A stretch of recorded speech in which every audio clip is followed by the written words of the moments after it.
ವಿದ್ಯುತ್ ನೀಡುವಂತೆ ಒತ್ತಾಯಿಸಿ ಯಲ್ಪಾರಟ್ಟೆ ಹೆಸ್ಕಾಂ ಇಲಾಖೆ ಕಚೇರಿಗೆ ಮುತ್ತಿಗೆ ಹಾಕಿದ ರೈತರು. ಬೆಳಗಾವಿ ಜಿಲ್ಲೆಯ ರಾಯಭಾಗ ತಾಲೂಕಿನ ಕುರ್ಚಿ ಮತಕ್ಷೇತ್ರದ ಯಲ್ಪಾರಟ್ಟೆ ಗ್ರಾಮದ 110 ಮತ್ತು 33 ಕೆವಿ ವಿದ್ಯುತ್ ಸರಬರಾಜು ಘಟಕದಿಂದ ರೈತರಿಗೆ ಸರಿಯಾದ ರೀತಿ ವಿದ್ಯುತ್ ಸರಬರಾಜು ಮಾಡುತ್ತಿಲ್ಲ ಎನ್ನುವ ಕಾರಣಕ್ಕಾಗಿ ರೈತರು ಆಕ್ರೋಶಗೊಂಡು ಹೆಸ್ಕಾಂ ಇಲಾಖೆ ಕಚೇರಿಗೆ ಮುತ್ತಿಗೆ ಹಾಕಿ ಯಲ್ಪಾರಟ್ಟಿ ಹೆಸ್ಕಾಂ ಕಚೇರಿಯಿಂದ ಸರಬರಾಜು ಆಗುವ ಗ್ರಾಮಗಳಾದ ಯಲ್ಪಾರಟ್ಟಿ, ಆಲಕನೂರು, ಸಿದ್ದಾಪುರ, ಕೆಮಲಾಪುರ, ಪರಮಾನಂದವಾಡಿ ಗ್ರಾಮದ ಸರಬರಾಜು ಆಗುವ ವಿದ್ಯುತ್ತನ್ನು ತಡೆದು ಕಚೇರಿಯ ಮುಂಭಾಗದಲ್ಲಿ ಅಡುಗೆ ಮಾಡಿದ ಅಧಿಕಾರಿಗಳ ವಿರುದ್ಧ ಧಿಕ್ಕಾರ ಕೂಗುತ್ತಾ ನಮಗೆ ನ್ಯಾಯ ಸಿಗುವವರೆಗೂ ನಾವು ಇಲ್ಲಿಂದ ಹೋಗುವುದಿಲ್ಲ ಎಂದು ಅಧಿಕಾರಿಗಳ ವಿರುದ್ಧ ಧಿಕ್ಕಾರ ಕೂಗಿ ಕಚೇರಿಯ ಮುಂದೆ ಬೀಡು ಬಿಟ್ಟಿದ್ದಾರೆ.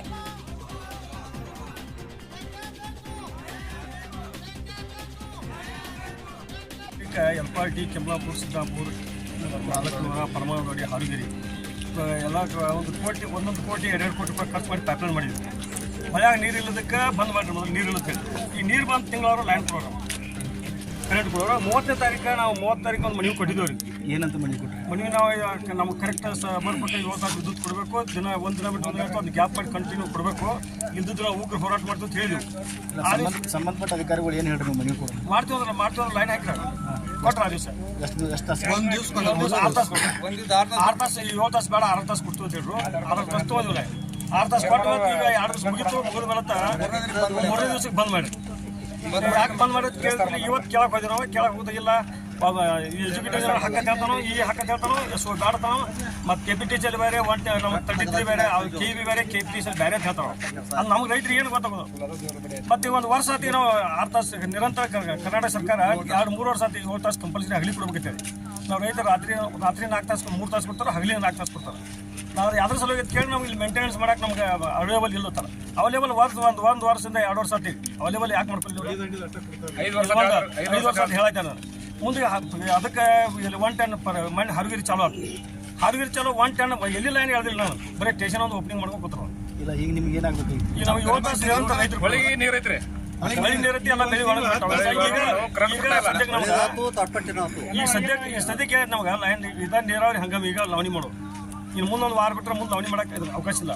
ಈ ನೀರು ಇರೋಕ್ಕಾಗಿ ನೀರು ಕೊಡುತ್ತಾ ಹೇಳಿ ಮನವಿ ಕೊಟ್ಟರೆ ನಮ್ಗೆ ಏನು ಮಾಡಿಲ್ಲ. ಅದು ಸಲ ಹಾಕೋತಕ್ಕ ನಾವು ಉಪವಾಸ ಕೊಂಡವ್ರ ನಾವು ಅಡಿಗೆ ಅನ್ನ ಸಾರ ಮಾಡ್ಕೊಂಡು ಇಲ್ಲೇ ಮುಂದೆ ಯಾರಾದ್ರೂ ಅಧಿಕಾರಿಗಳು ಬರ್ತೀನಿ ಹೇಳಿ ಯಾಕೆ ಜನ ನಾವು ವಿದ್ಯುತ್ ಇಲ್ಲಿ ಎಲ್ಲ ಜನ ರೈತರು ಕುಡಿಯೋದು. ಹಳ್ಯಾಗಂತೂ ನೀರು ಸಾಕಷ್ಟು ಫುಲ್ ಐತಿ, ಕರೆಂಟು ಐತಿ.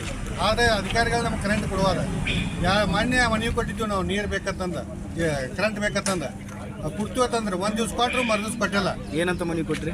ನಮಗೆ ನಾವು ರೈತರ ಹಂಗಾಮ ಬೆಳೆ ಮಾಡೋ ಹಂಗಾಮ ಐತಿ, ನೀರಿಗೆ ಕರೆಂಟ್ ಕೊಡಬೇಕು, ನಾವು ಬೆಳೆ ಮಾಡ್ಕೋತೀವಿ.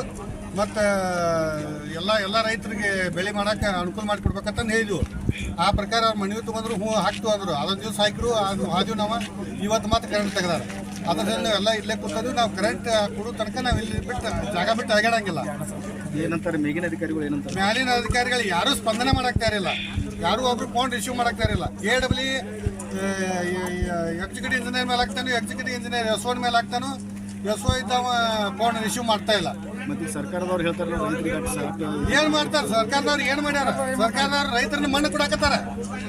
ನಮಗೇನೋ ಒಂದು ಸವಲತ್ತುಗಳಿಲ್ಲ. ಈಗ ನಮಗೆ ಕರೆಂಟ್ ನೀರ ಸದ್ಬಳಕ ಆಗುವಂಗೆ ಕರೆಕ್ಟ್ ಕೊಟ್ರೆ ನಾವು ರೈತರು ಆರಾಮ ಬದುಕ್ತೀವಿ. ನಾವು ಈಗ ಒಳಗೆ ನೀರು ಫುಲ್ ಸಾಕಷ್ಟು ನೀರು ಅದಾವ, ಆದ್ರೆ ಕರೆಂಟ್ ಕೊಡಾಕ್ತಾ ಇರಲಿಲ್ಲ. ನಾವು ಕರೆಂಟ್ ಕೊಡೋ ತನಕ ಇಲ್ಲಿ ಜಾಗ ಬಿಟ್ಟು ಅಳಗಾಡಂಗಿಲ್ಲ. ಚಿದಾನಂದ ಕೌಟ್ಕೋ, ಯಲ್ಪಾರಟ್ಟಿ.